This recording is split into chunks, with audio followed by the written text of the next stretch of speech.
સમાચારમાં આગળ વાત કરીએ આણંદના તારાપુર નજીક અકસ્માત થયો છે, જેમાં 4 લોકોના મોત થયા છે. આ અકસ્માત ટ્રક અને કાર વચ્ચે થયો છે. તમામ મૃતકો ગઢડાના રહેવાસી હોવાનું જાણવા મળ્યું છે. મહત્વનું છે, છેલ્લા ઘણા સમયથી સતત અકસ્માતના બનાવો પ્રકાશમાં આવી રહ્યા છે, ત્યારે આજે ફરી એક અકસ્માતના સમાચાર પ્રાપ્ત થઈ રહ્યા છે. આણંદના તારાપુર પાસે જે અકસ્માત કાર અને ટ્રક વચ્ચે સર્જાયો, જેમાં 4 વ્યક્તિના મોત થયા છે. પોલીસ આ અંગે વધુ તપાસ પણ હાથ ધરી છે. આ સાથે તમામ મૃતકો ગઢડાના રહેવાસી હોવાનું સામે આવી રહ્યું છે.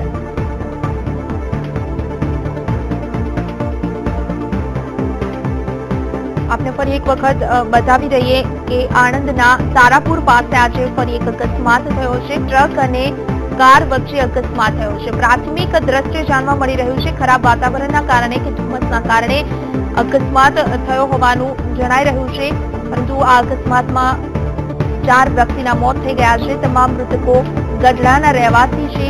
આ અંગે પોલીસે હાલ તપાસ પણ હાથ ધરી છે. ટ્રકની પાછળ કાર ઘૂસી જવાથી આ ગંભીર અકસ્માત થયો.